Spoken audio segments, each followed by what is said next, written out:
San Pedro TV presenta modelo alternativo para la producción lechera y ganadera en general, por un camino amigable con el medio ambiente y con los animales. Con el médico veterinario Alfonso Fernández descubre las últimas técnicas y prácticas sostenibles que cambiarán la forma en la que concebimos la ganadería. Acompáñanos en esta travesía hacia un enfoque más consciente y exitoso en la producción ganadera. A las 3 de la tarde, con repeticiones los sábados a las 8 p.m.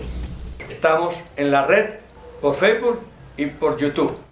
Continuando con el tema de los equinos, quiero cerrar un tercer programa donde voy a ser un poquito amplio en la propuesta médica, porque lo primero que tenemos que entender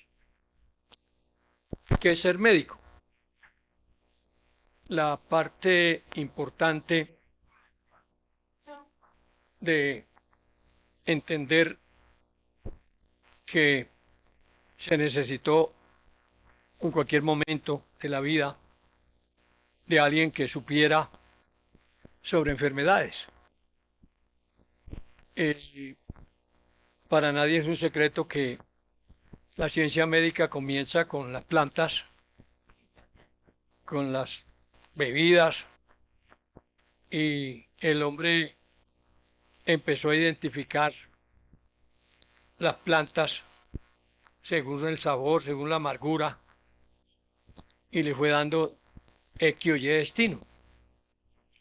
Me imagino que fue un estudio de muchos años lograr entender cómo incluso vemos cómo en la naturaleza los animales tienen identificadas las plantas que pueden ser tóxicas o no. Y de ahí podemos entender que los animales salvajes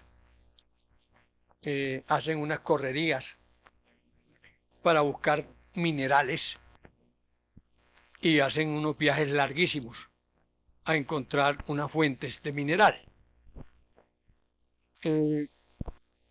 Decir que somos lo que comemos y que simplemente es una transformación de la naturaleza misma, como volvemos a la tierra y nos volvemos a integrar al planeta como tal, como las materias orgánicas se mineralizan y vuelven a tomar su cauce natural y a hacer unidades primarias para empezar nuevamente ese ciclo de formación de las materias orgánicas.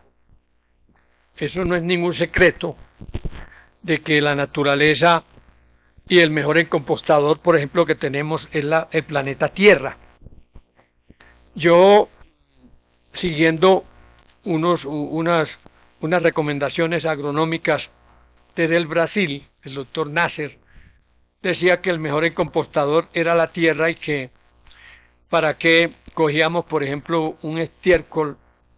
Él cogía el estiércol seco de las vacas y lo mezclaba con los polvos de roca y hacía los mejores abonos orgánicos minerales y los ponía con la mínima labranza en la tierra y cultivaba dentro de las malezas, o cultiva. Ese modelo existe. Pero desafortunadamente nos culturizaron por el lado de los agroquímicos y vengo cantaleteando que una pelea que hace casi 200 años viene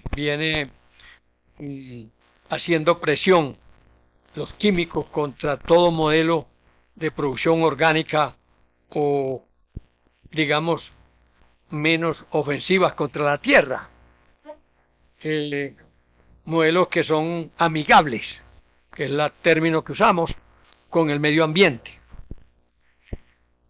El médico que diseñamos en nuestras universidades viene sesgado hacia la química porque los que ponen el dinero ponen las condiciones, y sabemos que las investigaciones en más de un 80% son patrocinadas por los mismos laboratorios que fabrican estos químicos y que son los dueños, digamos, los dueños del mundo. Salirse uno de esa línea es de pronto un reto grande. No falta el que diga que una sola golondrina no hace verano. Pero siempre en la historia de la humanidad estamos encontrando las personas que ven poquito más allá de lo que está haciendo toda la comunidad. Y ese es el diferente. Y ese empieza a ser roncha y empieza a ser mirado feo o el patito feo del grupo.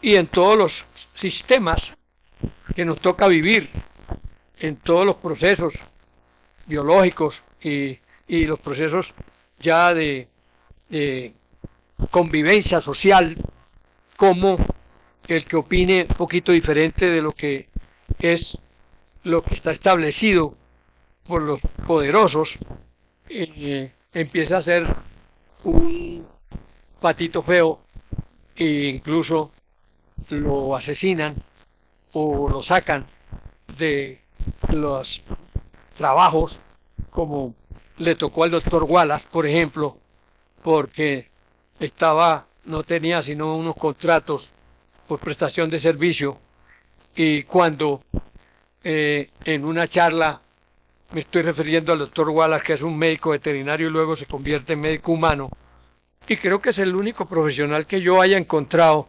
que me ha dado, me ha avalado lo que yo vengo defendiendo hace más de 40 años. Él dice que nosotros, todos los mamíferos, todos los vertebrados, incluso me llama la atención que habla desde el humano hasta un colibrí, dice que necesitamos 60 minerales esenciales, necesitamos 16 vitaminas esenciales, necesitamos 12 aminoácidos esenciales y necesitamos 3 ácidos grasos esenciales. De los 60 minerales me impactó mucho, porque yo siempre, y todo lo que nos transmite la academia, no pasa de unos 10 o 15 o 20 minerales que son importantes, y hablamos de los macros, hablamos de los oligos y de los microminerales, pero no se hace mucha énfasis sobre la importancia de cada uno y cómo la vida fue diseñada bajo esos 60 minerales esenciales para vivir una vida plena y aliviada. Esto para mí ha sido cerrar un ciclo biológico, médico, porque yo comencé cuando en el año 80 yo fui muy amante del oxígeno. Por ejemplo, fue el elemento que más me llamó la atención, como el momento de nacer los mamíferos, que nos desconectamos de la madre y tenemos que respirar para conectarnos al cosmos. Y eso tiene muchos chistes, que si no llora pues es un tumor, en fin. Entonces yo entiendo que conectarnos al cosmos era entrar a ser parte de una cosa grande que es el cosmos, en donde a través del oxígeno y a través del aire nos conectamos a él. Y vemos cómo nos importa muy poco la parte de conexión con el cosmos, llamémoslo así, porque es que los cuadros respiratorios pueden ser subclínicos, sutiles, y pareciera que no tienen ninguna prepotencia, de importancia dentro de una máquina biológica que empieza a tener unos problemas de intoxicación propia con los mismos gases que se producen. Estamos encontrando, por ejemplo, hemos encontrado mucho en la clínica de las hembras No hablemos de las vacas nomás, porque todas las hembras tienen el mismo proceso biológico en cuanto a tener una cría y a tener unas exigencias metabólicas muy altas antes del parto y a tener que estar muy bien conectadas al cosmos, porque si hay una interferencia en la parte de intercambio gaseoso, sabemos que con el aire metemos un 16 o un 18% de oxígeno que puede estar en la atmósfera y sacamos el gas carbónico. Ese intercambio gaseoso que ocurre, por ejemplo, en el pulmón, que es el órgano, diría yo, encargado de esa conexión con el cosmos, y una vez que este órgano adquiere una patología inflamatoria, llámese de grado 1, 2 o 3 o 4, igual como se clasifican las patologías inflamatorias de glándula mamaria, por ejemplo. Sabemos que una mastitis de grado 1 tiene una repercusión en un 6% de mermas en los rendimientos en leche, de un 12% una grado 2 y de un 18% una grado 3, en fin. Entonces vemos que estas patologías que se les presta muy poca importancia hasta que no se manifieste clínicamente el paciente de que tiene un proceso inflamatorio, ni el médico le interesa, ni al dueño de la vaca, mucho menos. Yo digo, hombre, al primero que le debe importar este proceso de oxigenación es al dueño, porque si no hay un buen soporte de oxígeno, no hay un buen metabolismo, y todo lo que usted compre y le tire al animal y le lleve y le ofrezca, se va a perder en un 20, un 30, un 40%. Esa pérdida nadie la cuantifica, ni nadie la mete en el costo de producción de leche, por ejemplo. Yo he sido el veterinario que me atrevo y me atreví desde hace más de 40 años a decir que se están perdiendo, por ejemplo, en el norte de Antioquia, un promedio de 3 a 5 litros por vaca, solamente porque hay una mala conexión con el cosmos y hay una hipoxia, que es una presiones de oxígeno no suficiente. Mire, es importante para que me entiendan lo que pasó con el COVID con nosotros. Como la saturación, que cuando no está por encima del 80%, podemos decir que ya es un paciente que requiere una atención diferente, y vemos que la saturación es muy importante para tener unos buenos niveles de oxígeno a nivel de todo el sistema. Entonces, las hembras, digamos, llámese yegua, vaca, perra, nuestras propias mujeres, necesitan tener una buena ventilación, una buena oxigenación, para que los procesos biológicos y metabólicos se ejecuten en la mejor manera posible. Vemos cómo en un parto difícil, el solo hecho de una demora que me pasó en el caso de cuando un hijo varón que tuve, yo y mi señora, tuvo problemas porque nació demasiado grande. Era un muchacho que medía 53 centímetros de largo y que pesó 9 kilos y medio. 9 libras y media, perdón. Estamos hablando de un tipo de casi 5 kilos. Muy grande, y la mamá sufrió mucho y tuvo demora porque fue natural el parto y hubo que correr con él para la incubadora porque venía con un cuadrito de hipoxia que lo estaba afectando. Gracias al Señor no pasó a mayores, pero es muy delicado la falta del oxígeno. Entonces yo le cogí amor al oxígeno desde el momento en que el clínico al cual le debo toda esta profesión en un 80%, una vez en el primer examen de una vaca que llevó un ganadero por allá por el Hatillo, me hizo caer en la cuenta que ese pulmón no estaba ventilando bien y me preguntó que cómo estaba el pulmón. Yo no supe responderle y me dijo, le voy a dar 8 días para que me diga qué pasa con ese pulmón.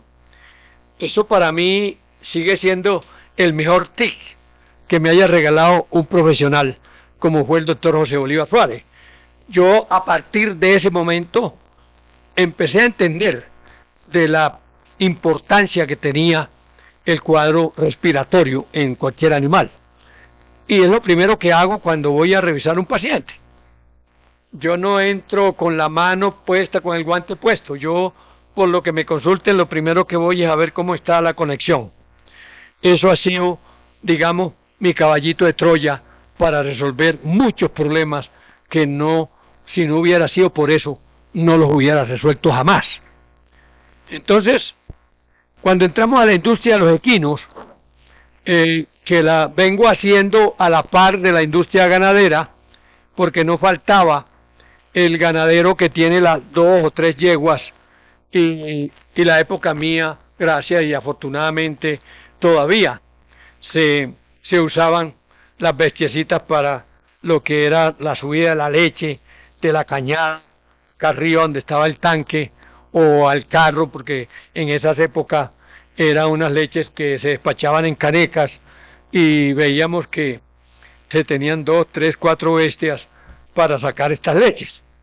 Y hay unas zonas en Antioquia, como fue San José de la Montaña, donde los bueyes han hecho un papel muy importante para este tipo de acciones.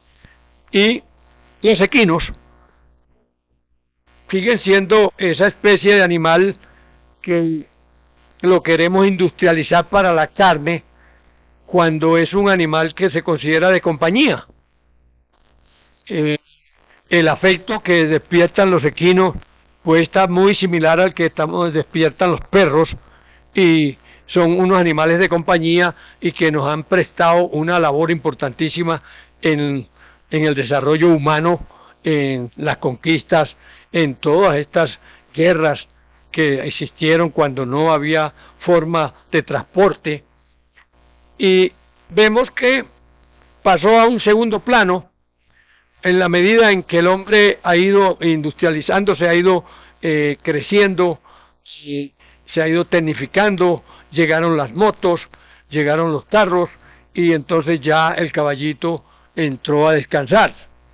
Ahí hemos tenido problemas con estas capitales donde todavía se manejan los equinos para la parte de pronto de paseos, donde encontramos en Medellín los parques, unos caballitos que se utilizan los fines de semana para que los niños monten. Vemos cómo se destinan también como una equinoterapia. Ha entrado a jugar unos papeles importantes en la parte médica también, por qué no decirlo, y tenemos unos caballos, una industria de caballos de equitación, que son los de los hipódromos. Pero ¿qué pasa?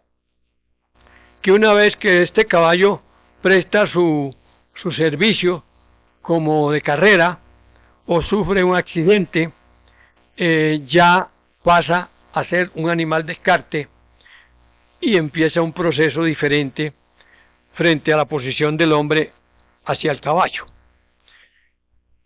Vemos, por ejemplo, como en los Estados Unidos las licencias para el consumo de carne equina están suspendidas, y lo que hay son unas subastas de equinos que se venden en su mayoría para México.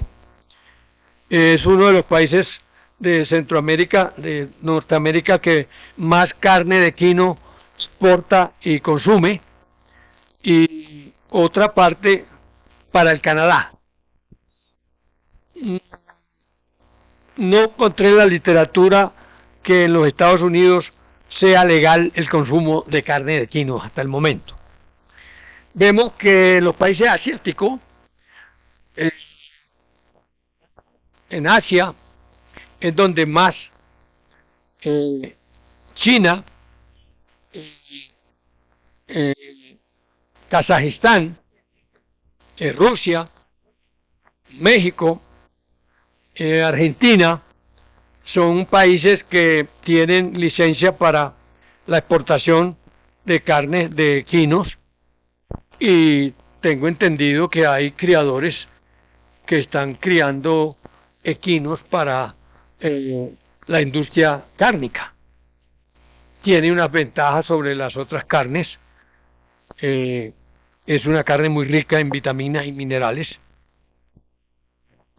Lo importante aquí es entender que en nuestro país no hay una legalización plena del sacrificio de los equinos, pero sí vemos que hay mucho tráfico, que es la parte peligrosa, porque son animales que no cumplen sanitariamente con lo que exige un producto para ser vendido al público. Entonces, este tráfico de carnes de equino que no tienen control sanitario es un riesgo. Por ahí tenemos una anemia infecciosa equina que no deja de ser zoonótica. Y entonces yo creo que desde ahí parte que se debe ser muy cuidadoso en los consumos de estas carnes, porque no falta el que le mete a uno gato por liebre. Eso se sabe que en este país somos muy dados al tráfico de carnes ilegalmente. Hemos tenido la experiencia con los expendedores que llamamos los gallinazos. Aquí en San Pedro de los Milagros hemos tenido la experiencia de cómo montaron unas cavas a nivel de veredas y decían que era para comprar animales muertos y resulta que también compraban vivos y de mala procedencia.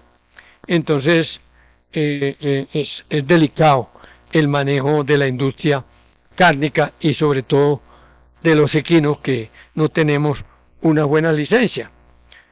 Yo tengo la experiencia o sé del conocimiento de que por los lados del oriente hay un pueblo donde era famoso por el sacrificio de equinos hace muchos años. Hoy por hoy este pueblo ha cambiado, yo creo que la vocación agrícola por una vocación de tipo más bien de turismo y estos controles se han hecho ya en el oriente. No existe ese mercado que hubo hace unos años atrás que traían carrados de caballos que legalmente no eran sino un tráfico ilegal porque eran avigeos, caballos robados que los tipos salían por las carreteras y lo que encontraran mal parqueado lo tiraban a un carro y cuando quería amanecer ya estaban acá, en Antioquia. Eran unos carrados de caballos, mulas, burros, lo que se encontraran en la vía.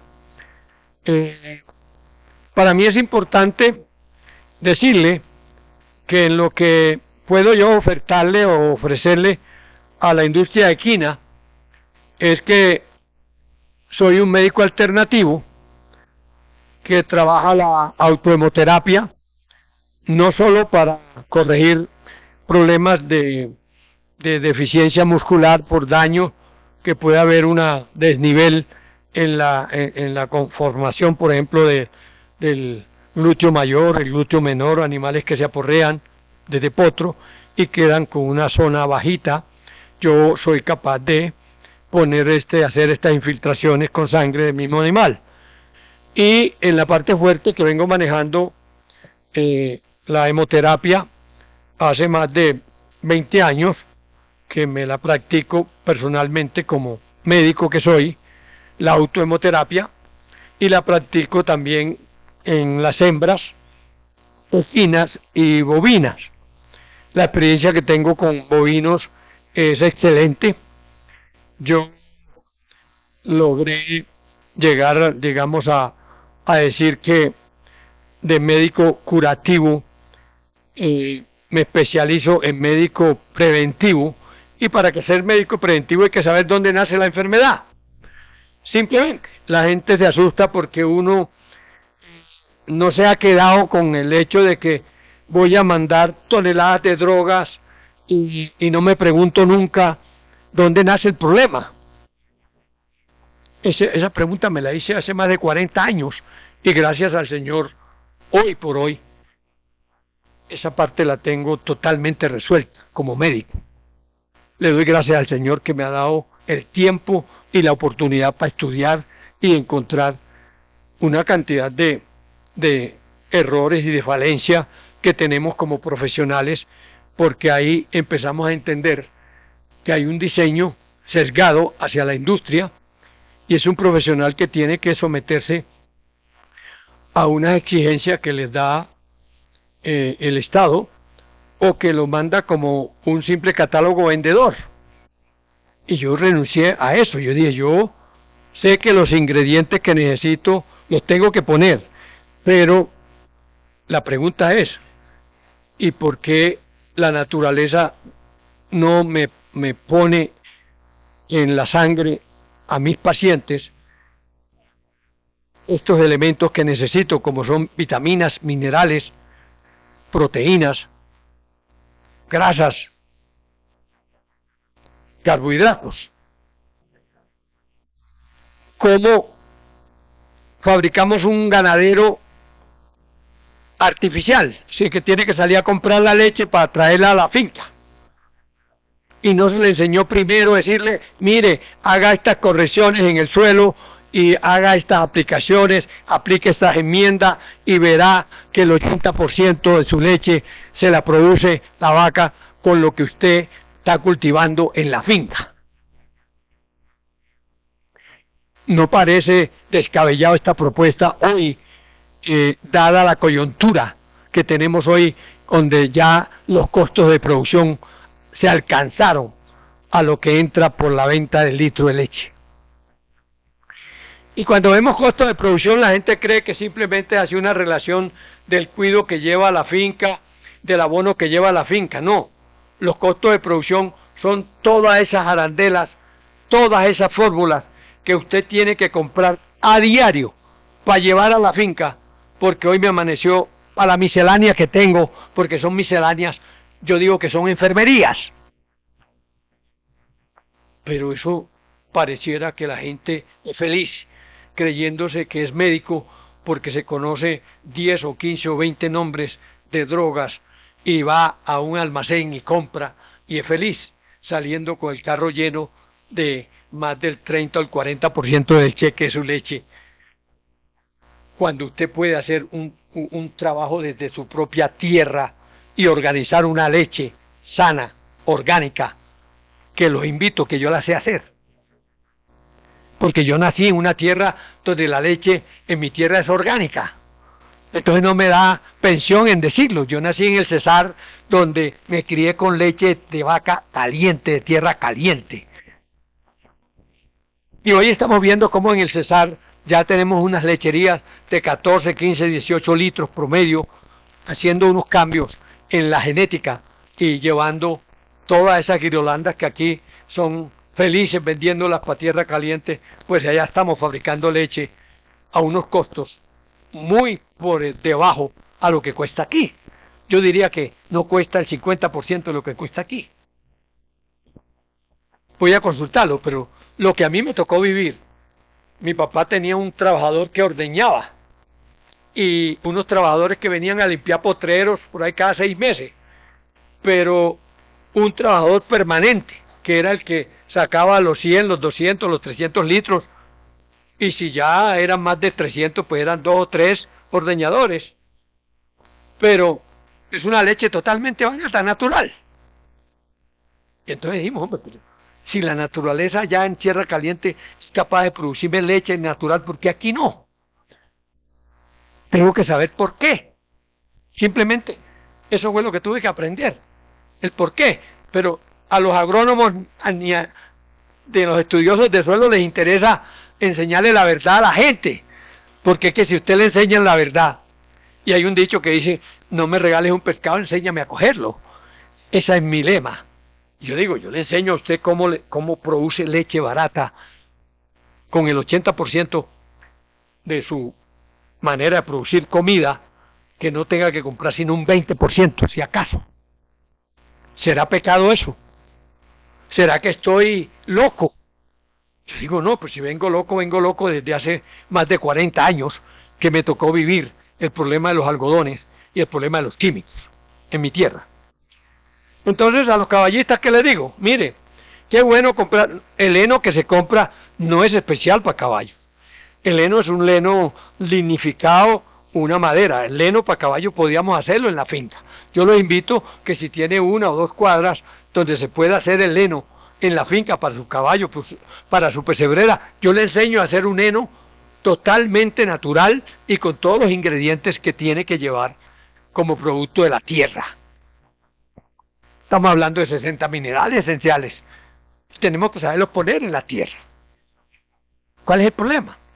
Para ponerle el mineral a una tierra, hoy por hoy yo no estoy cobrando sino unos 600.000 pesos la tonelada de polvos de roca, que las mezclo según el análisis de suelo de cada finca. Y le digo, este es por esto y por esto y por esto. ¿Será pecado eso? Los agrónomos no lo van a hacer, porque los agrónomos no fueron diseñados para ponerle la vida a la tierra, sino para acabársela y para matarla. Y es lo que hemos hecho con los químicos. Lo que hacemos con los amoniacales, que son los que más acidifican. Yo manejo también químicos, pero que no me acidifican la tierra. Como un nitrato de potasio, por ejemplo. Pregunten quién recomienda un nitrato de potasio. Seguro que no, va a encontrar quién. Pero tenemos que de ahí tenemos una fuente de nitrógeno y de fósforo, que vienen unos salitres que son de origen natural, incluso de tierras áridas, de desiertos, donde en Chile hay unas grandes fábricas de nitrato de potasio natural, no fabricados químicamente, porque fabricados a lo químico cuesta poco más que el natural. Y ¿por qué no hablar del modelo orgánico mineral, por ejemplo? Si tenemos todo lo orgánico, nos lo regala el sol.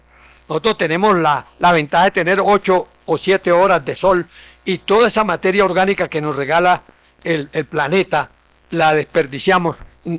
Tengo unos ganaderos acá que fueron a la sabana de Bogotá y aprendieron a encompostar las materias orgánicas de sus vacas. Y aquí cerquita, aquí nomás por Cerezales, tengo unos amigos que lo hacen hace más de 15 o 20 años. Desafortunadamente no han tenido una asesoría agroecológica para enriquecer esa materia orgánica con los minerales que no le están poniendo a la tierra. Entonces están reabonando con lo mismo. Hay que enriquecer esa materia orgánica. Fácil. Entonces decimos, hombre, el doctor Fernández está loco, está proponiendo cosas que son imposibles. Por Dios, ¿por qué no miramos un poquito a Nueva Zelanda? Yo le digo, hombre, Nueva Zelanda nunca dejó de trabajar con los suelos vivos, y son tipos estudiosos, y lo primero que hicieron fue estudiar la tierra y perfeccionarla para producir unos pastos entre carretones, entre alfalfas y gramíneas, y tienen unas pasturas que generan un promedio de 15, 18, 20 litros sin suplementos. Sostienen una vaca de 400, 420 kilos. Aquí les diseño las vacas para la riqueza de nuestros suelos. Las pusimos vacas de 600, 700 kilos para unas tierras que no dan comida para un ternero de 200 kilos. Entonces, el desajuste que hemos causado en lo que la tierra puede aportarle a tu animal y en lo que diseñates fue un exabrupto, fue un error.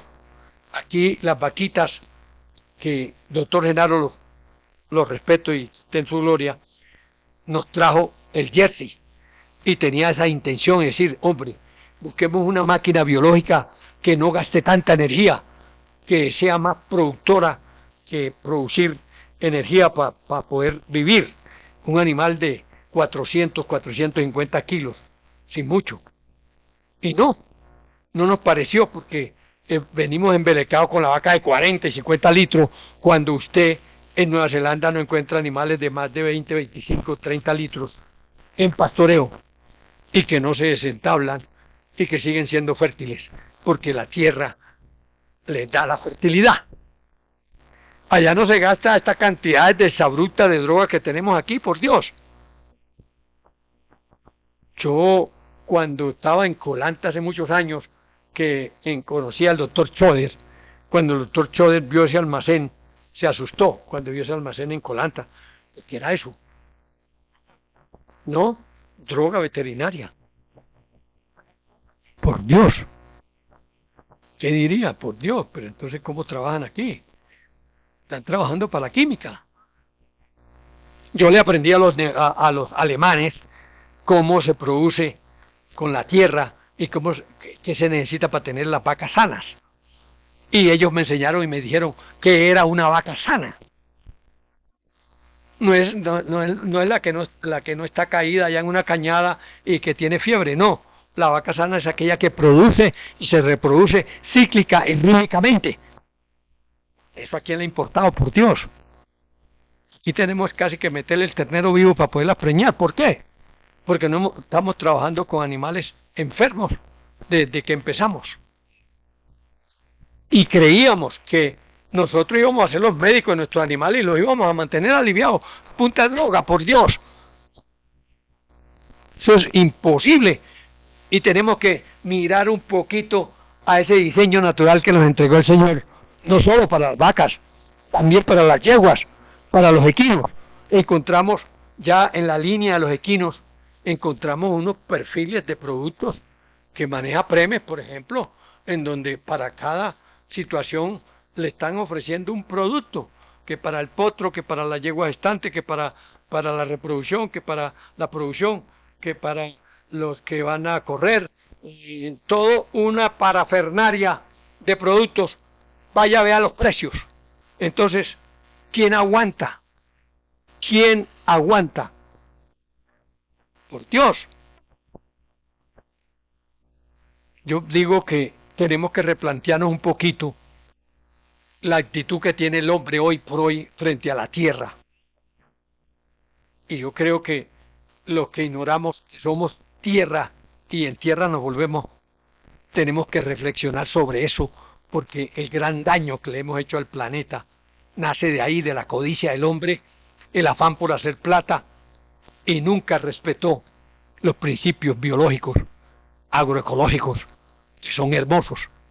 No me canso de estudiar la agroecología, y hace más de 25 años desarrollé un modelo agroecológico aquí, en el Espinal, y yo mismo me asustaba de los precios, porque yo producía leche a mitad de precio. Cuando valía 600.000 pesos, producí leche a 300 pesos, allí, en el Espinal.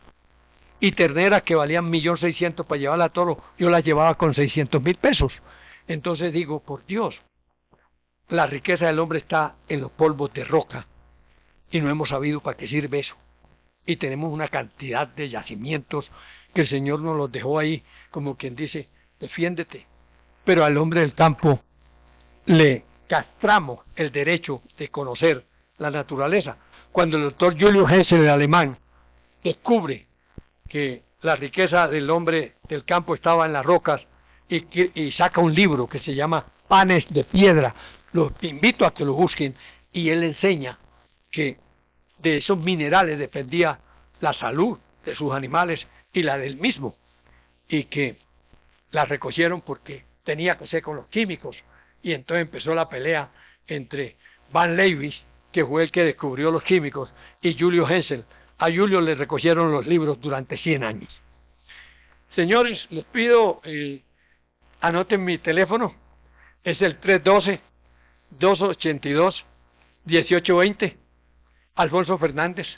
Los asesoro, así sea en una cuadra, una hectárea de tierra, para producir comida excelente y de calidad para tener animales sanos en un 80%. Muchas gracias y que mi Dios los bendiga.